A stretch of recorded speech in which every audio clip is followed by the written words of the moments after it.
Before we begin, let me ask you something. If tomorrow morning the fertilizer trucks stopped rolling, the garden stores closed and chemical inputs vanished from the shelves, would your soil still produce food? During World War II, that wasn't a hypothetical question. It was daily reality. Across America, Britain and Europe, farmers and backyard gardeners face shortages of nitrogen, phosphorus and potassium almost overnight. Everything was diverted to the war effort. Ammunition factories got priority. Explosives needed nitrates. Crops came second. Yet something remarkable happened. Victory gardens began producing record harvests. Backyard plots fed families, neighbours, and even soldiers overseas. These gardens did not thrive because of miracle products. They thrived because people understood soil at a fundamental level. They built living compost systems that turned waste into fertility. They followed methods learned from their parents and grandparents, refined under pressure. In this video, I'm going to walk you through 12 compost principles used during the Second World War that created deep, dark, living soil, the kind that still honestly outperforms modern bagged mixes today. These are not just theories, you know. These are field-tested systems that actually fed nations. Why did wartime compost start with strict material discipline, you might wonder? Well, during the war, absolutely nothing was wasted. Kitchen scraps, crop residues, paper, ash, manure, and even human waste in some rural areas were carefully sorted. Gardeners learned pretty quickly that compost failed when it just became a dumping ground. Successful piles, well, they were built deliberately. Vegetable peels, potato skins, coffee grounds and bread crusts were mixed with dry leaves, shredded newspaper and straw. Meat and grease were avoided because they attracted pests and slowed breakdown. This balance created steady decomposition. You can apply this today by keeping 2 buckets in your kitchen.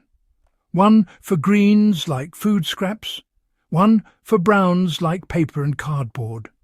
When you build your pile, alternate them in layers.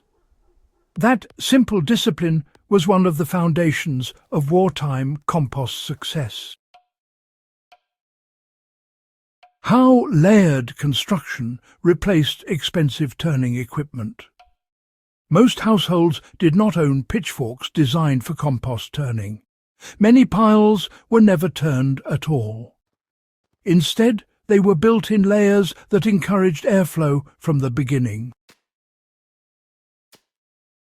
Right, so a base of sticks and corn stalks was laid first. Then you'd go ahead and add your greens. After that, browns come next. Then a layer of soil, followed by a bit of ash. And then, well, more plant matter on top.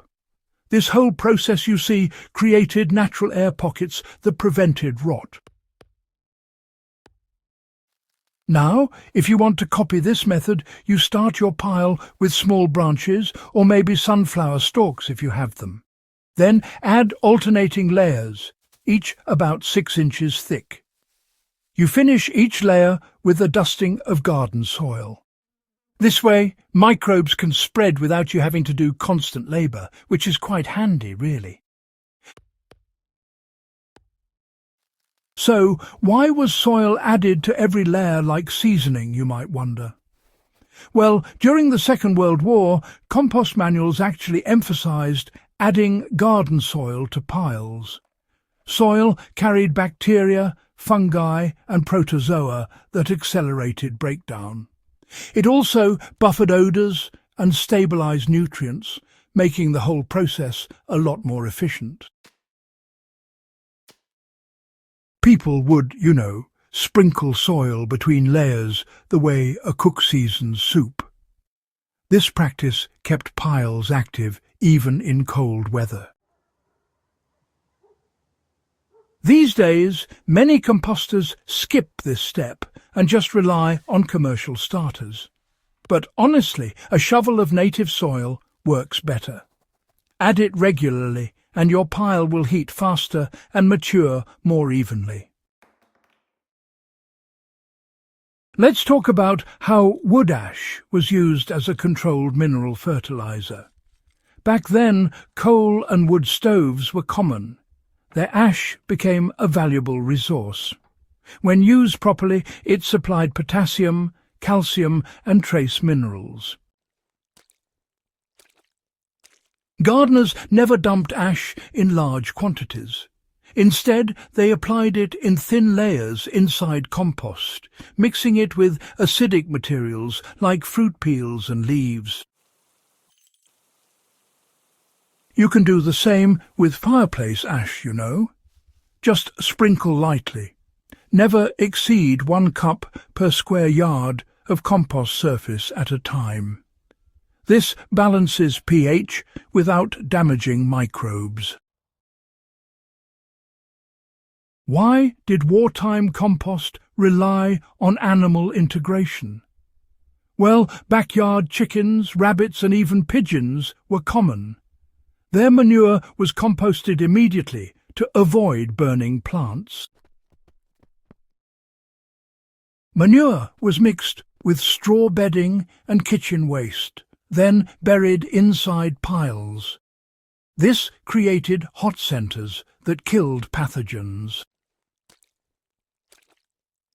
If you keep chickens today, collect bedding weekly and bury it in your pile. It provides nitrogen that drives decomposition. How trench composting replaced piles in small spaces. Urban families often lacked yard space. They composted directly in garden beds by digging trenches and burying scraps. Waste was layered with soil, watered and planted over weeks later. Crops thrived on this underground compost. You can practice this by digging 12-inch trenches between rows, filling them with scraps and leaves, then covering with soil. Rotate locations each season. Why moisture management was treated as a science. Wartime guides stressed that compost should feel like a wrung-out sponge. Too wet meant rot. Too dry meant dormancy. Gardeners covered piles with burlap sacks, cardboard or straw to regulate moisture. They watered deliberately, not randomly. Check your pile weekly. Squeeze a handful. If water drips, add dry material. If it crumbles, add moisture. How cold weather composting kept food production alive. Many compost piles were built in fall and insulated for winter. Leaves, straw and manure were piled thickly around them. Some were even dug partially into the ground to trap heat. This allowed slow decomposition year-round. You can replicate this by surrounding your winter pile with hay bales or leaf sacks. It will stay active longer than exposed heaps. Why microbial diversity mattered more than speed. Fast compost was not the goal. Healthy compost was. WWII gardeners valued fungi, actinomycetes, and slow decomposing materials. They included woody stems, corn cobs, and stalks to support fungal networks. This produced humus that lasted for years. You know, modern piles often break down too quickly. Add woody material to build long-term soil structure.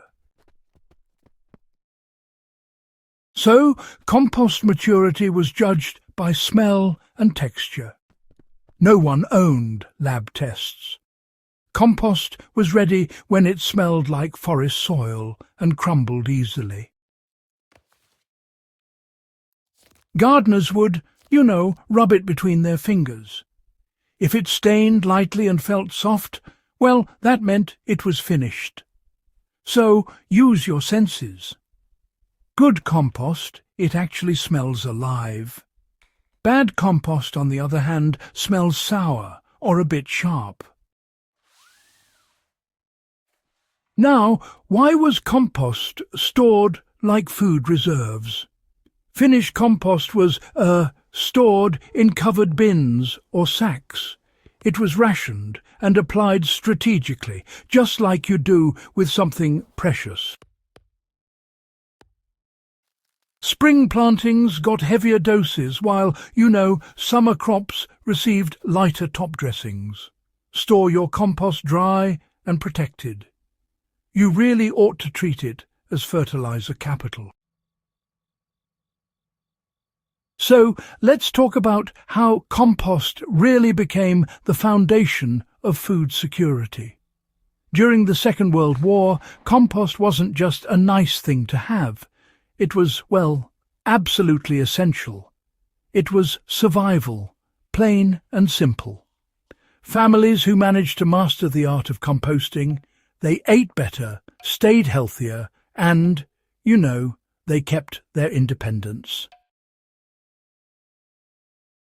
Over time, folks built up their soil year after year, until, honestly, their gardens became just about self-sustaining.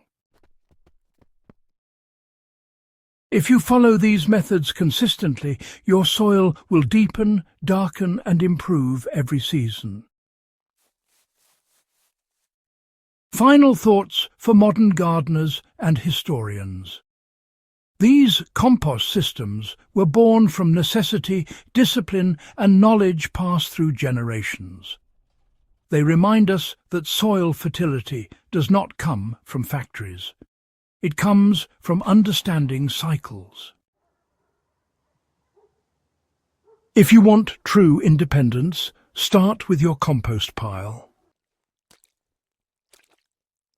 If this video helped you understand how wartime gardeners built soil from nothing, make sure to subscribe, share it with fellow history and survival enthusiasts, and keep this knowledge alive for the next generation.